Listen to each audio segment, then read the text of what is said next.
Ciao, benvenuti o bentornati sul mio canale. Nel video di oggi vi mostro come realizzare questo ritratto super colorato mantenendo il giusto rapporto tra colori e valori tonali.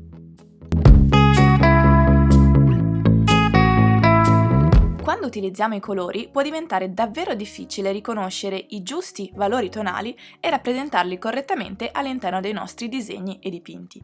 I valori tonali, ovvero i toni del chiaroscuro, sono però molto più importanti dei colori per definire il volume e il realismo di un soggetto. Prendiamo ad esempio l'immagine di riferimento che utilizzerò per questo video.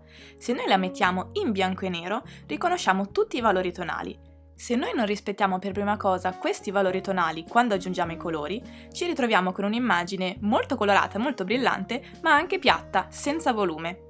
È proprio la saturazione dei colori che ci trae in inganno, quindi per rispettare i giusti valori tonali, vi consiglio di tenere sempre una versione dell'immagine di riferimento in bianco e nero, così che anche se aggiungerete dei colori molto saturi, riuscirete a rappresentare correttamente il volume del vostro soggetto. Il disegno di oggi lo realizzerò con i matitoni a cera Neocolor 1 e 2 che vi ho già mostrato in questo video che vi lascio linkato qua in alto a destra. I matitoni Neocolor ci sono in due versioni, Neocolor 2 acquarellabili, questi qui, e Neocolor 1 permanenti, cioè non vengono via se non ci mettete la trementina, insomma. Questi pastelli sono davvero fantastici e adatti a un utilizzo professionale. Lavorano benissimo sia da soli ma soprattutto insieme. Ci tengo a ringraziare Caran d'Ache per avermi fornito questi bellissimi matitoni e per aver supportato la realizzazione di questo video. Se adesso, come per magia, spegnessimo questi colori, inizieremmo a vederli come tonalità di grigio. Ecco, sono questi i valori tonali nascosti nei colori che dobbiamo imparare a riconoscere per mantenere il giusto chiaroscuro anche quando utilizziamo colori molto brillanti. Ora, mentre vi dimenticate qual era il colore reale di questi pastelli, li dividerò in 5 gruppi, in base al loro valore tonale. Toni più chiari, 3 tonalità intermedie di mezzo tono, quindi il grigio un pochettino più chiaro, il grigio intermedio a metà tra i toni più chiari e i toni più scuri,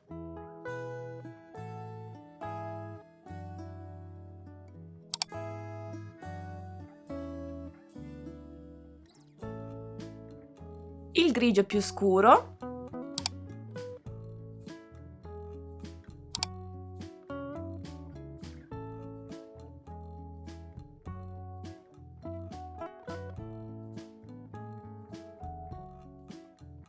e infine quelli che restano sono i toni più scuri in assoluto, i più vicini al nero, i toni insomma con cui farò le massime ombre. E ora siete curiosi di vedere i veri colori di questi pastelli?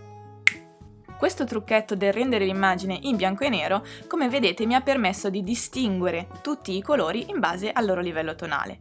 Ciò significa che, avendo di fianco l'immagine di riferimento sia a colori che in bianco e nero, potrò osare con dei colori anche meno naturali, poco realistici, ma molto brillanti dall'effetto grafico e interessante, pur mantenendo i giusti valori tonali all'interno del mio disegno.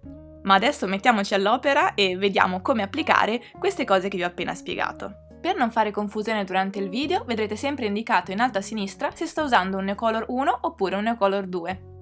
Come prima cosa vado con Neocolor 1 bianco, che è permanente, a mascherare tutte quelle zone che voglio rimangano completamente bianche fino alla fine del dipinto. Siccome Neocolor 1 è resistente all'acqua, è come realizzare una mascheratura.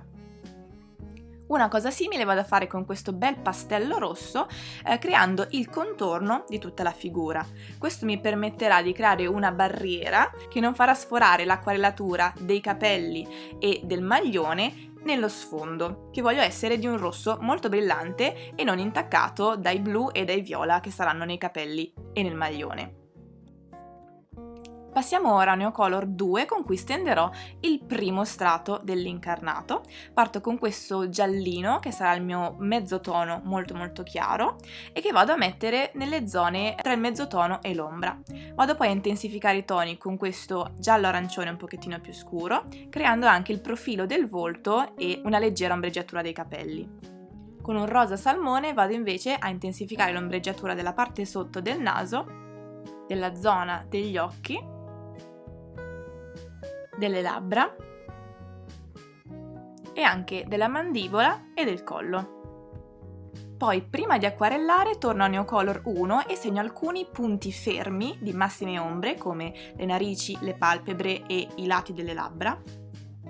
E dopodiché posso passare effettivamente ad acquarellare in Neocolor 2. Utilizzo un classico pennello ad acquarello, non con troppa acqua però, perché voglio mantenere il colore esattamente dove l'ho messo. Non voglio fare delle lavature troppo grandi e troppo estese, troppo sfumate. Voglio controllare dove va il colore. Ma questa è una scelta assolutamente personale, non dipende dai Neocolor, ma dipende dal proprio stile di pittura. Vedete quanto si accendono i colori e quanto si sciolgono bene soltanto passandoci un pochettino con l'acqua.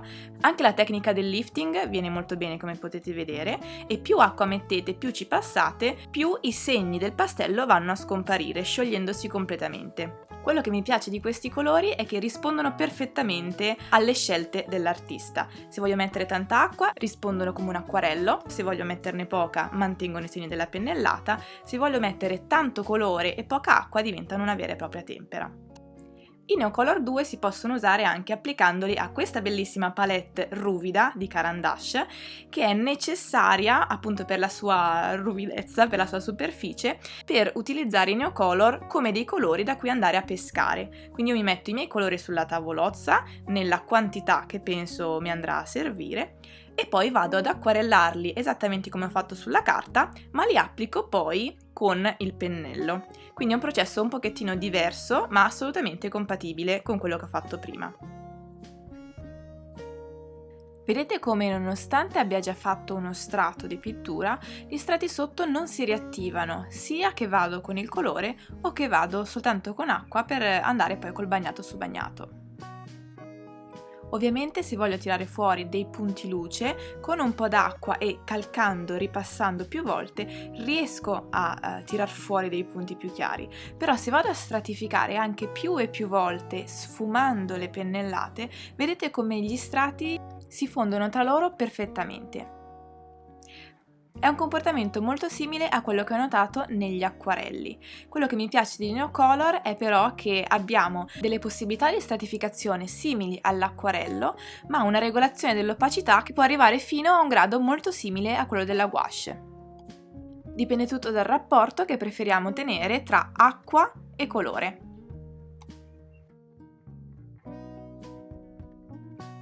Per quanto riguarda la stratificazione del chiaroscuro, invece, come vedete sto aggiungendo dei toni un pochettino più scuri con questo color vermiglione.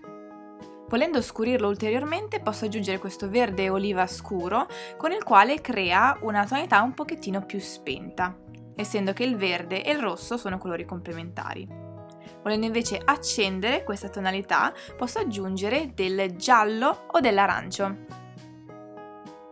Per le ombre sul collo uso ancora questo verde oliva e parto con una velatura solo d'acqua per andare poi con il bagnato su bagnato.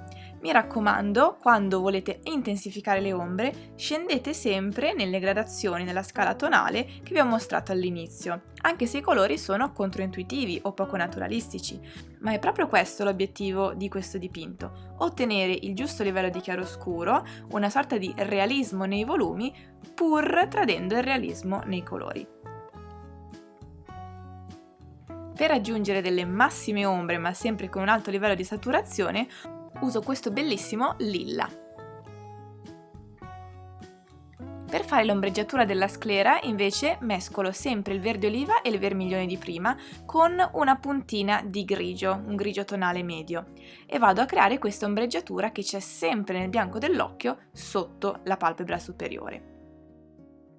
Prima di procedere con l'iride però voglio intensificare un po' il chiaroscuro intorno agli occhi e vado anche qui con la tecnica del bagnato su bagnato.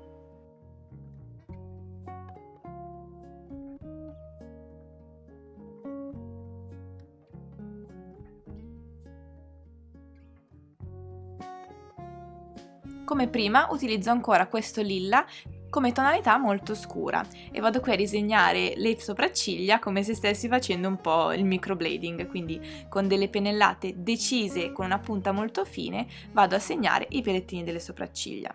Vi consiglio di provare questa tecnica su un altro foglio e non sul vostro ritratto definitivo per prenderci un pochettino la mano. Anche per le iridi vado col bagnato su bagnato, lasciando gocciolare delle punte di colore in una macchia d'acqua che ho fatto all'inizio.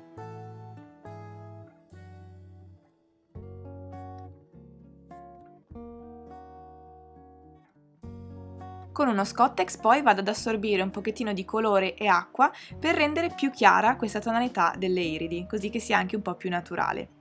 Poi, con il grigio di prima, vado a fare il contorno e i punti d'ombra all'interno delle iridi.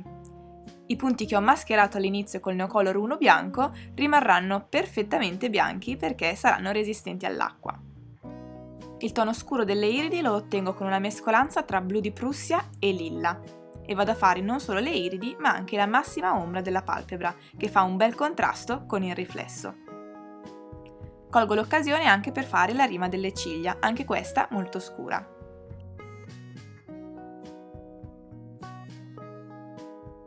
Una volta che ho segnato i punti più scuri degli occhi, intensifico i mezzi toni delle palpebre utilizzando gli stessi colori che ho utilizzato prima, quindi l'arancio vermiglione, un pochettino di verde oliva scuro e un po' di lilla.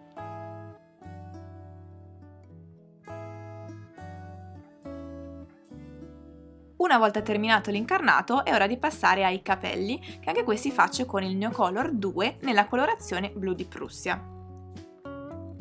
Con il Neocolor faccio dei segni che ricordano le ciocche dei capelli, questo perché così successivamente potrò scegliere se sciogliere completamente il colore o se lasciare visibili alcuni dei tratti fatti a Neocolor. Insieme al blu di Prussia uso anche questo lilla che ha una tonalità leggermente più chiara a livello chiaroscurale e un pochettino di rosso che è una tonalità ancora più chiara ma che aggiunge saturazione. Per acquarellare parto dalle tonalità più chiare, quindi dove ho messo il lilla, e poi mi spingo verso quelle più scure. Questo perché se faccio viceversa le tonalità più scure sporcano subito, scuriscono quelle più chiare. Vedete come quando il colore si attiva con l'acqua sprigiona una saturazione e una vibrantezza nei colori che non si notava allo stesso modo quando era steso soltanto come pastello. Per rispettare i segni che ho fatto a pastello, cerco di mantenere divise le zone in cui bagno il lilla, le parti più chiare, i ciuffettini, e quelle invece con cui bagno le parti più scure, più in ombra, con il blu di Prussia. Questo mi permette di mantenere divisi sia i colori a livello di saturazione che a livello di valori tonali.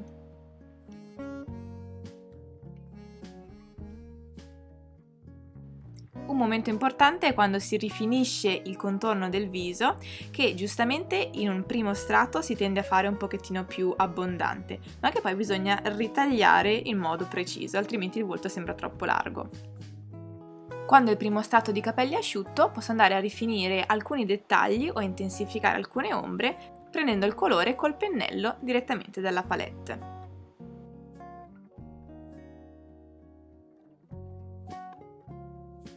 Poi posso rifinire nuovamente questo colore con il Neocolor 1.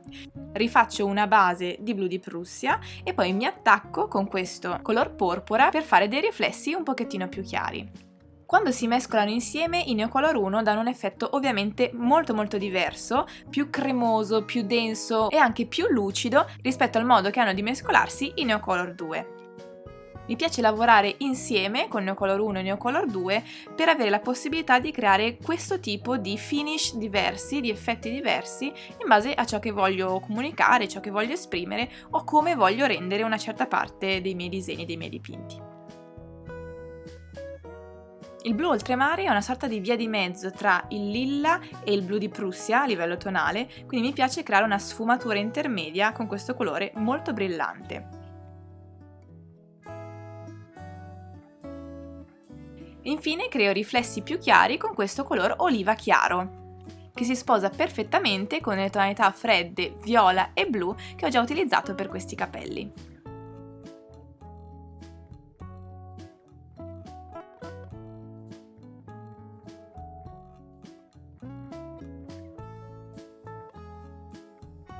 Cambio di nuovo scatola e torno in Neocolor 2 per dare le tonalità di blu di questo bel maglioncino.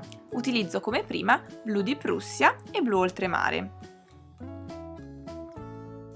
Qui so che acquarellerò molto il colore, quindi non vado troppo a lasciare dei segni precisi e omogenei quanto a riempire tutta la zona del maglioncino.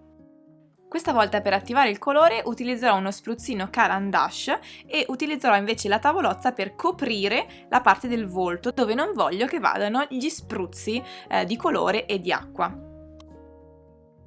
Utilizzo lo spruzzino solo per dare degli effetti un po' sfumati ai bordi, mentre invece per la parte più vicina alla testa utilizzo il pennello per dare una finitura più omogenea, una campitura più uniforme per riempire appunto questo maglioncino. Una cosa che adoro del Neocolor è che se anche bagno delle sezioni divise del dipinto e queste magari asciugano in tempi diversi, non mi creano le fastidiosissime fioriture che mi fa invece l'acquarello. Qui basta unire le zone di bagnato e poi quando si asciugano si fondono insieme perfettamente. È una cosa che adoro. Adesso con un Neocolor 2 vado sulla carta ancora bagnata per fare dei segni che vengono un po' più larghi e anche un pochettino più scuri. Questo perché il colore si scioglie subito a contatto con l'acqua e il segno cambia. Ora con il Neocolor 1 vado a rinforzare quella barriera che avevo fatto all'inizio, sempre con questo stesso pastello rosso. In questo modo la tonalità di rosso acceso che stenderò sul fondo non andrà a sbordare né sui capelli né sul maglioncino. In questa seconda passata, come vedete, calco molto di più per andare a riempire tutti i pori della carta. Ora con il Neocolor 2 dello stesso colore vado a riempire tutto il resto del fondo, esattamente come ho fatto con la zona del maglioncino.